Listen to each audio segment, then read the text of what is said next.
Okay mga kababayan, Chris Ulo po at welcome back po ulit dito sa ating YouTube channel. Okay, ito pag-usapan ho natin ito si Amy Duterte. At maraming tawag na ngayon dito eh. Amy Duterte, Amy Mangusin. Si Senador Amy Marcos, nakamukha ho ni Francis Leo Marcos. Pag-usapan ho natin. Kasi mga kababayan, itong si Senadora Amy Marcos, ito si Amy Mangusin, mukhang hindi niya na ho yata alam ang gagawin niyang technique para maipanalo yung kanyang kandidatura bilang senadora. Oo, parang hindi na ho niya yata alam ang kanyang gagawin. Parang nasisiraan na ho yata ng bait. Bakit ko nasabi? Nung nakaraan ho, nagpa-endorso sa nanay niya. Nung nakaraan, nagpa-endorso ho kay, dito ho siya pinakakilala, pinakasikat, pinakamarami ho nakuha niyang boto sa kasaysayan ho ng mundo. Si Senador Robin Padilla.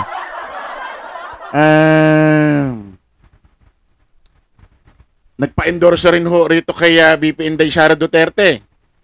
Kay Pusit, kay Siminit. Abay, ngayon alam nyo ba, nagpunta naman ngayon dito sa Maynila.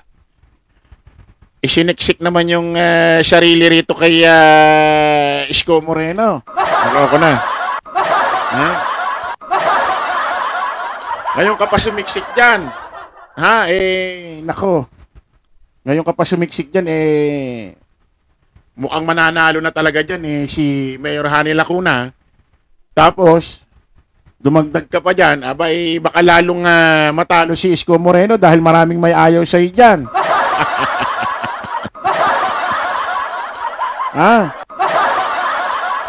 Isipin mo, kasi ako naniniwala ako si Isko Moreno, hindi na ganun kasikat, hindi na ganun karami ang boboto dyan tulad noong 2019, wala na yan.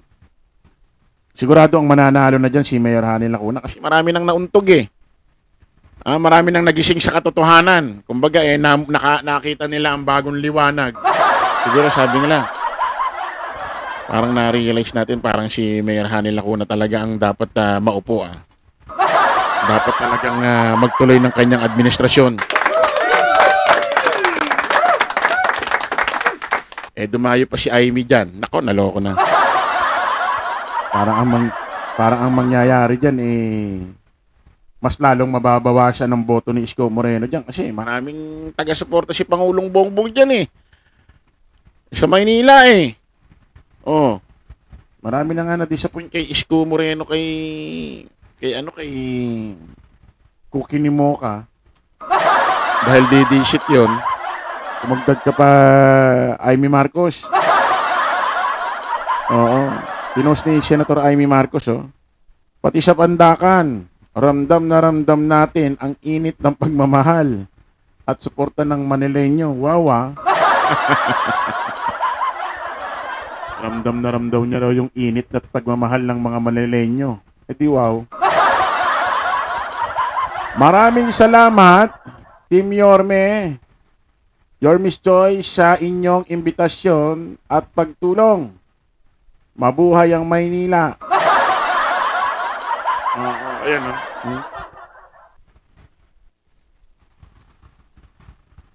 Wow.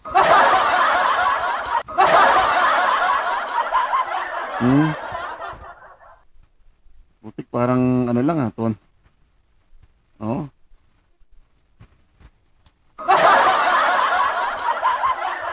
Kawawa naman itong taong ito, Isipin mo mga kababayan, nananahimik siya sa alyansya ng Bagong Pilipinas. Sa senatorial slate ni Pangulong Bongbong Marcos, dapat doon siya ang sumasama sa mga ginagawang pag-iikot Luzon, Visayas, Mindanao. Ang nangyayari tuloy sa kanya, para siyang nagiging buraot kasi kung kani-kanino na lang sumasabit. Parang ano na lang para bang ang dating isinisiksik niya na lang yung mga sarili niya na uy, isama niyo ako, parang iboto niyo ako, ano niyo ako. Kung kani-kanino na ho sumasamang politiko, ito si Amy Marcos na hindi niya na ho alam ang kanyang gagawin. Sabi ko nga, mga kababayan, hindi na kinakailangan gawin ni Amy Marcos ito. Ha? Nahihirapan, pinapagod mo lang yung sarili mo, girl.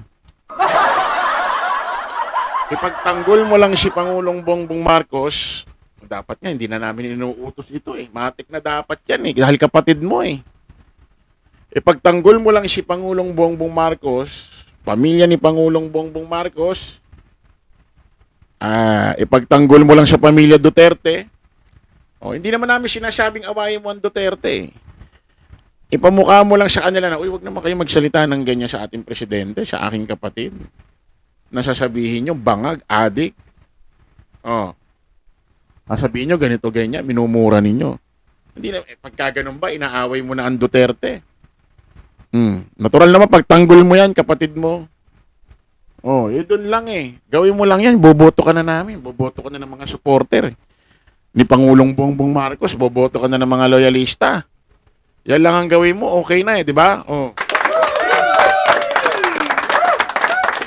Ang problema, mga kababayan, nakakapagtaka tayo at nagtataka ho tayo rito, bakit para bang hirap na hirap siyang ipagtanggol si Pangulong Bongbong Marcos at hindi man niya banata ng direktahan ang kanyang kapatid, pero yung mga galawan at kanyang mga diskarte sa politika, parang against kay PBBM.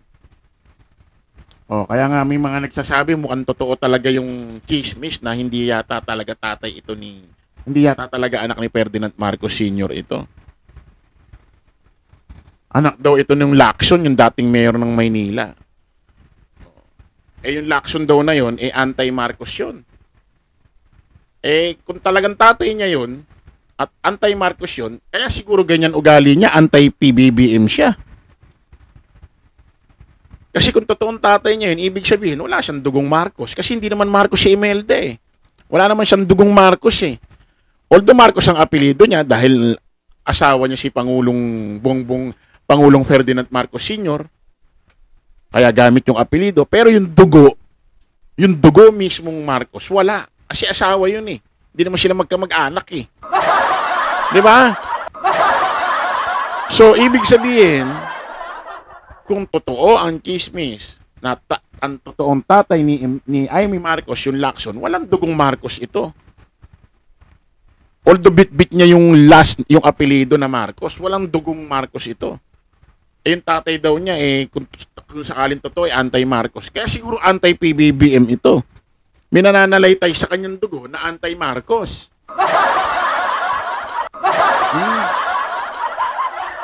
Tapos mayroon pang post yan, mga kababayan, na alam mo yun, medyo nakakatawag pansin, ano? Oo. Ibasahin natin. May ipinost yan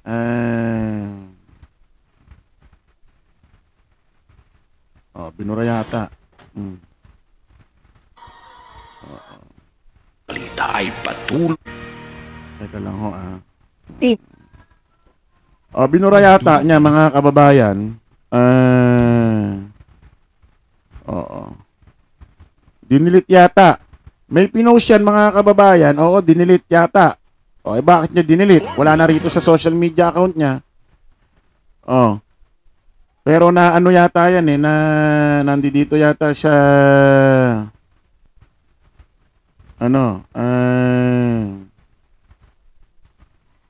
Teka lang nandito yata yan siya.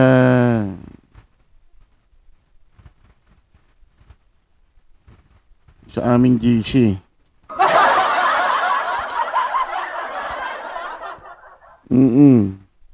Teka lang.